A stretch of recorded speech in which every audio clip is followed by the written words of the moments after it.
Perjalanan menuju mata air lewati sawah yang masih hijau. Walau berjalan kaki lumayan jauh, kami tetap semangat kok.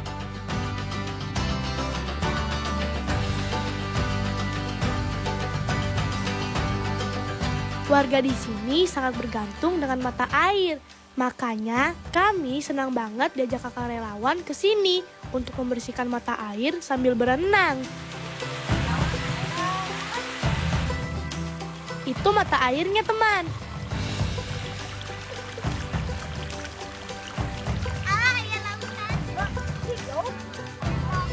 Sebelum beraksi, kami mendengar pengarahan Kang Abun dan Kang Dayak dulu.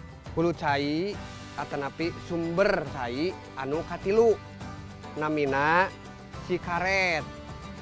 Anu tadi di ditu kalangkungan kahiji aya Ciloklok, aya Cipulus. Nah ayeuna anu katilu nyaeta naon cenah tadi? Cikaret.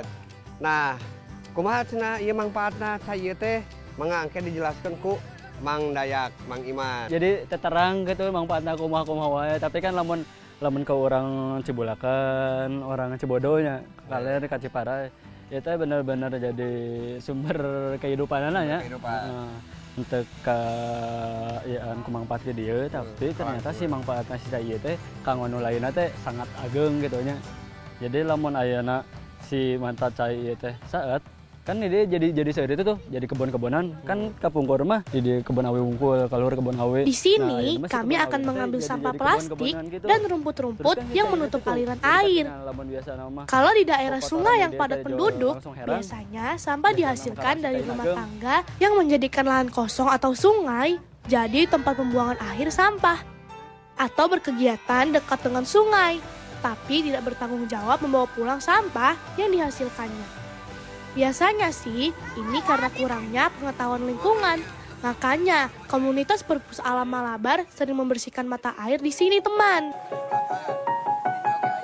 Saha anu teu sabar hoyong ojai? Wah, pintar. Biasanya, air ini selalu akan keluar dari dalam tanah. Dan airnya sangat jernih, teman. Kami diajarkan harus lebih bijak memakai air dan banyak menanam pohon supaya mata air di kampung ini terjaga. Paling asik memang berada di alam, teman. Belajar sesuatu tentang lingkungan sambil bermain. Cara kami menjaga mata air sambil berenang, teman. Karena mata air juga salah satu tempat kami bermain. Makanya kami tidak mau tempat kami bermain kotor. Itulah cara paling gampang menjaga lingkungan. Menganggap sekitar kita menjadi seperti milik kita sendiri, membuat kita juga lebih peduli. Itu cara belajar kami di alam, mendekatkan kami dengan alamnya.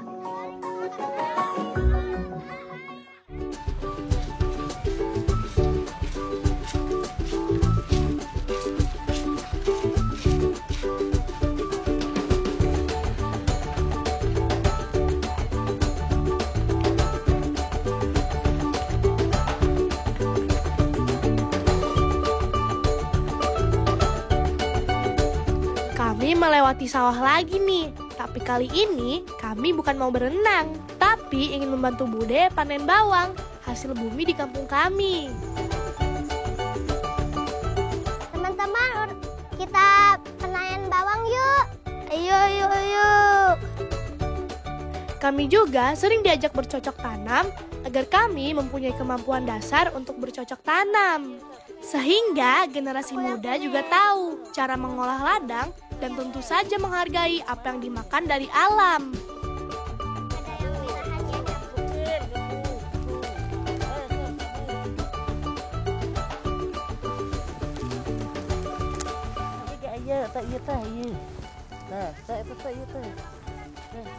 Ini udah berapa bulan ditanam? Ini udah berapa bulan ditanam? Ini teh 3 bulan. Bawang di sini memakai pupuk organik, makanya bawangnya besar-besar ya. Ih, gemes.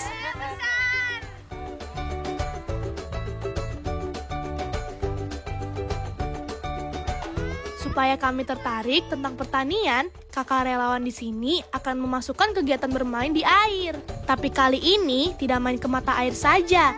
kami sudah semangat membantu Bude panen bawang. Di sini hampir semua orang tua adalah petani, tapi karena terbatasnya fasilitas untuk menyebarkan pengetahuan tentang lingkungan dan pertanian jadinya ikut terbatas, teman. Ini padinya hijau-hijau. Sejuk loh.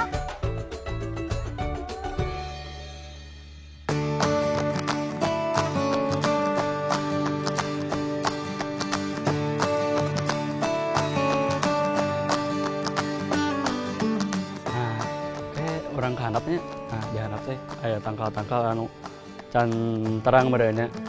Kalian kayak ngalah. Beginilah kegiatan kami kalau tinggal di kampung yang alamnya masih asri, teman. Lagi-lagi Kang Dayak akan mengajak kami ke kebun. Naon sih? Rosemary, kalian kan panen kan pakai ayo. Aya apa teh ya? Sudah. Teh anu sok di ieu gini, anu sok di. Pertama, kami diajak panen kecil-kecilan bunga telang yang cantik merona. Warnanya ungu. Bunga telang bisa dibuat menjadi minuman yang sehat, teman. Bisa dengan cara dikeringkan atau langsung diseduh. Karena sering dipetik, jadinya hasil panen kami tidak terlalu banyak nih. Lanjut, kami diperkenalkan cabai rawit. Siapa sih yang tidak kenal cabai rawit? Teman makan gorengan. Hehehe. Siapa dari teman-teman yang suka pedas? Kita sudah petik telang, cabai, kita mau petik apa lagi? Nah, aya nama Kak itu tuh. Kan lamun ieu mah kudu dirujak. Jadi kudu diolah oge, jadi dibikin teh digaringkeun. Aya nama langsung mulberry, lamun mulberry mah tinggal dimakan. Wah, pohon mulberry-nya ada di pinggir ladang yang menurun. Harus hati-hati nih, teman. Jangan sampai kaki kita tergelincir, teman. Yang diambil yang warna hitam ya? Yang hitam dipetiknya. Coba, jangan ada yang merah-merahan dikit. Nah, kalau ada yang merah itu pasti asem. Mulberry yang dipetik harus berwarna hitam pekat, karena rasanya akan semakin manis. Kalau yang masih merah terang, biasanya ada rasa sedikit asam. Kata Kang Dayak, mulberry dipetik bisa langsung dimakan loh. Teman-teman yang udah kesiniin ya, masukin. Mana?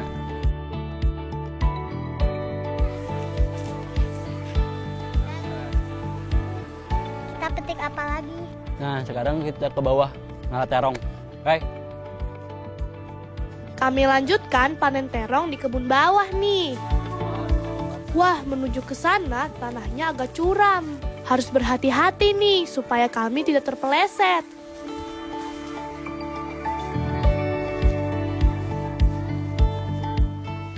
Saha aya nu ngalah terongna? Di weh. Kami selalu suka belajar tentang alam dengan cara datang langsung ke kebun karena sambil memperkenalkan tanaman yang ada di sini. Ini apa? Rosemary. Terus selain rosemary ada juga ini lavender. Nah, ya teh biasanya mah jangan ngusir remtuk. 1, 2, 3, 4, 5, 6. Ya weh, biji telang. Terakhir, kami mau panen singkong. Yuk kita kembali ke kebun atas, teman.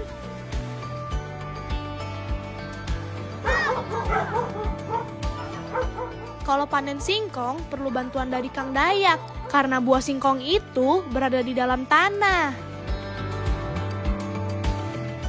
Oh iya, setelah panen, batang singkong bisa ditanam lagi dengan cara di-stek, teman. Yang nanti bakal tumbuh menjadi pohon singkong baru.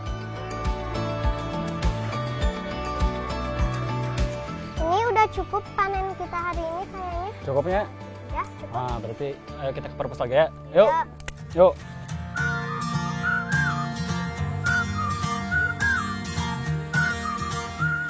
Lokasi perpus alam ini terbilang jauh dari rumah kami, teman.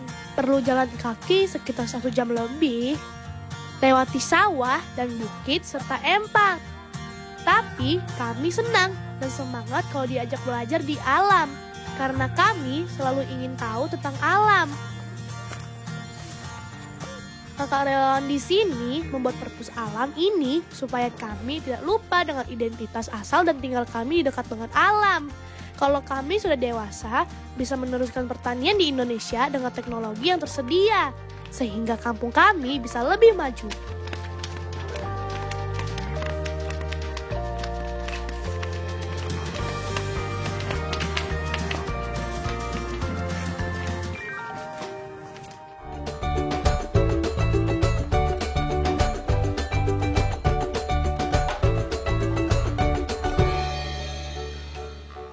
Assalamualaikum.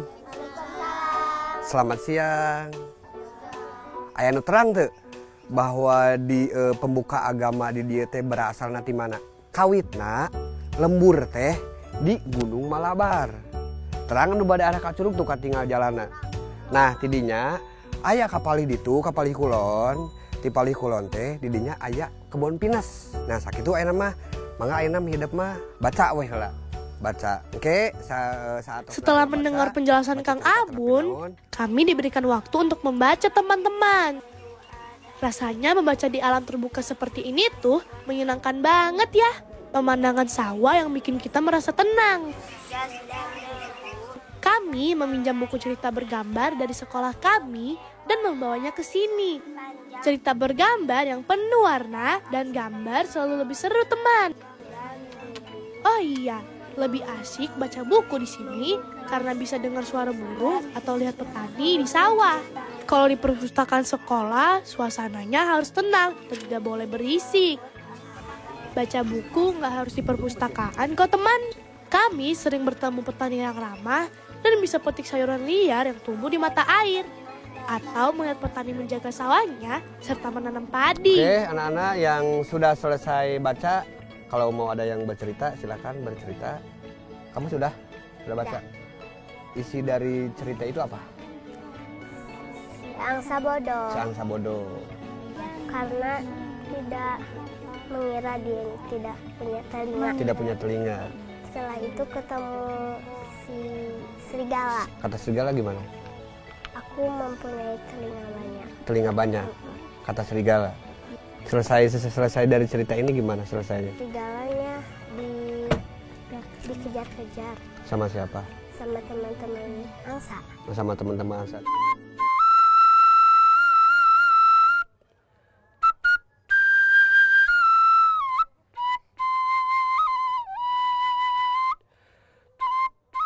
Bunyi suling bambu ini merdu dan enak didengar ya, teman. Ini Kang Abun, seniman di kampung kami, yang sering berbagi ilmu kesenian tradisional untuk anak-anak. Nah, kali ini Kang Abun berjanji mengajari kami memainkan alat musik karinding. Karinding adalah alat musik tradisional yang unik dan jarang ditemukan di daerah lain. Pengajarkan karinding, Ngajar karinding? Emang enggak tuh? Kaleresan jeung aya karindingna. Sok caralik lah. Ceralik. Nah. Nah, gitu yang ngajar karindingnya. Kalanya orang cara kalaya karinding ayeuna. Sela ngangena nu ieu nu ageng. Tah. Ieu anu hideung. Salira mah anu alit nya. Tah, ieu alit. Carana kieu carana. Dicepeng kieu tah, cepeng kieu. Dibalik. Supaya menghasilkan suara yang bernada harus ditiup dan dipukul lembut dengan jari. Takol heula tuh. Takol. Seperti yang dilakukan Kang Abun. Pananganna kieu, entong kieu nya, kieu tah. Pananganna tak. Alat musik ini memiliki suara yang khas dan unik ya. Seperti suara-suara alam yang ada di persawahan gitu nggak sih, teman? Hehehe.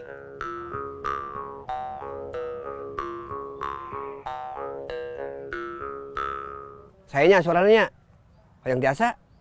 Nah, diajar aya nama takan. Untuk menghasilkan suara dari karinding, ada beberapa posisi yang harus dipelajari dan semakin sering dimainkan, semakin mahir kita dalam memainkannya. Kami selalu tertarik dan penasaran karena ingin segera bisa memainkan alat musik tradisional karinding, teman.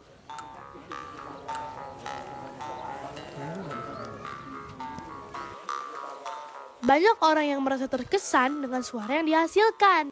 Bahkan ada yang merasa lebih tenang saat mendengarnya. Makanya, kita perlu melestarikan karinding agar generasi mendatang tidak melupakan identitas budaya, terutama seni tradisional Sunda yang kini mulai jarang dimainkan.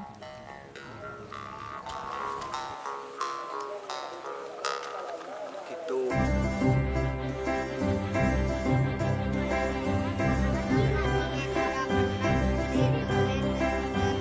Membaca buku dan belajar di luar tentang lingkungan sangat menyenangkan. Terutama ketika kami bisa belajar cara merawat alam, seperti menanam pohon, menggunakan air secukupnya, dan membuang sampah pada tempatnya.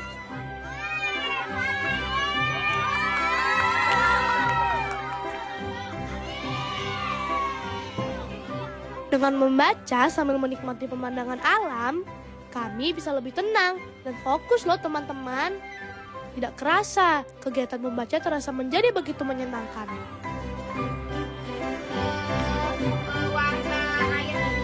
Kegiatan ini juga membantu kami bisa lebih aktif dan tertarik pada lingkungan sekitar.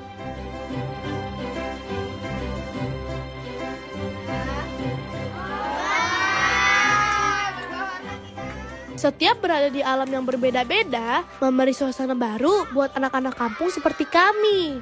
Agar membaca di dalam ruangan jadi tidak membosankan, melainkan menyenangkan dan penuh semangat.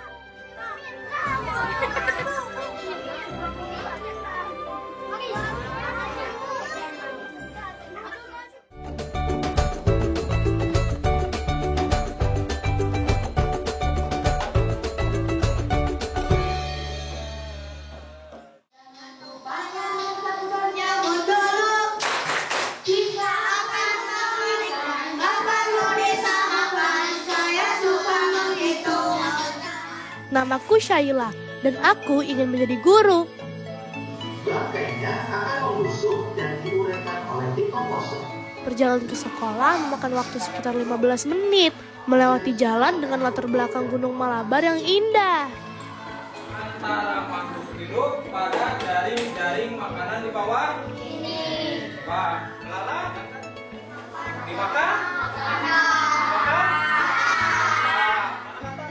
Di sekolah, banyak kegiatan seru yang aku ikuti. Salah satunya pramuka. Ayam bisa dimakan? Cuma kasih tanda panah doang. Yang mana? Aku sangat suka pramuka karena bisa berkumpul dengan teman-teman dari berbagai kampung. Rasanya menyenangkan, bisa belajar banyak hal sambil bersenang-senang. Tapi kali ini kami belajar IPA di kelas saja ya.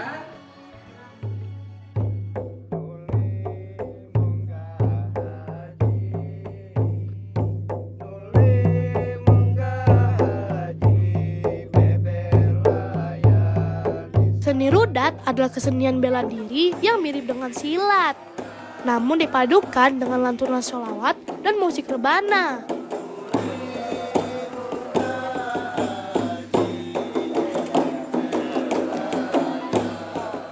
Kesenian ini sangat menarik karena tidak hanya tentang bela diri loh, tetapi juga tentang kekompakan dan irama yang memikat.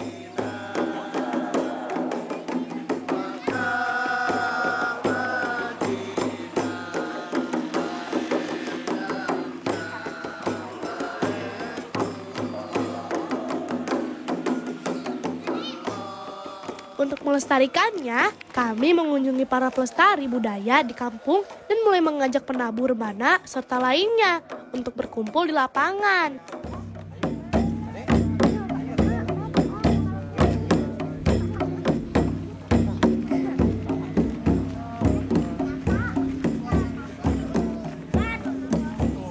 Gerakan bela diri yang unik dengan iringan rebana membuat anak-anak, terutama anak laki-laki dan pelatih, sangat antusias untuk ikut serta. Biasanya seni rudat ini dimainkan kalau ada pertunjukan seni di kampung, teman.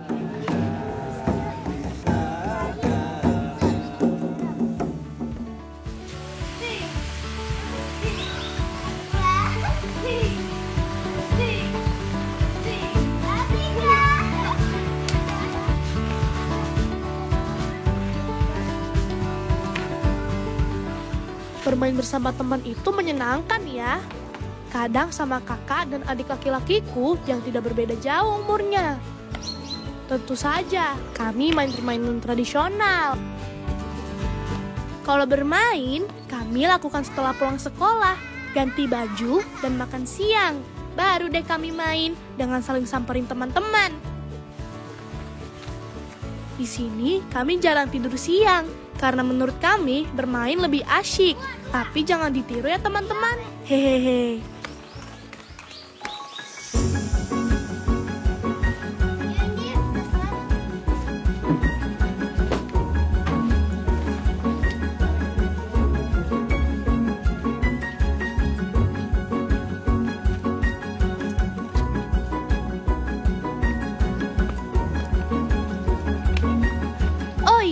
Setelah main, sorenya sekitar jam 3, kami mengambil air di sumur dekat musola.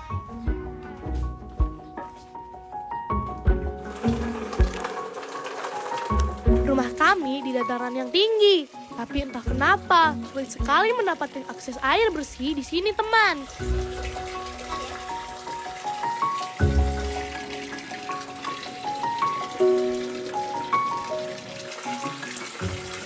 Jadinya tugas anak-anak di kampung ini, kalau sore ia menimba air di sumur, lalu membawanya ke rumah masing-masing.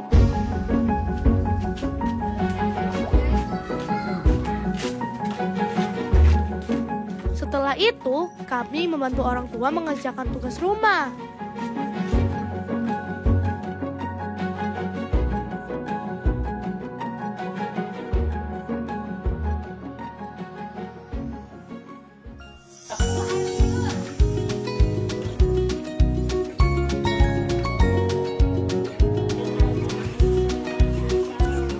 Dengan mengenal alam tempat kita berpijak dan berdiri, kita akan tahu harus melakukan apa untuk menjaga alam ini di masa depan, teman. Karena alam ini bukan untuk hari ini saja, tapi untuk selamanya. Dimulai dari hal kecil, bermain sambil belajar di kebun, pergi ke sungai, cara yang dilakukan kakak relawan di sini untuk mengajarkan kami. Jangan malu jadi petani ya teman. Karena dengan menjadi petani, kita juga akan peduli dengan tanah dan lingkungan. Karena kalau tanah dan lingkungan sudah rusak, di mana petani akan menanam? Petani butuh semua itu. Keterbatasan harus dilewati, bukan menjadi penghalang.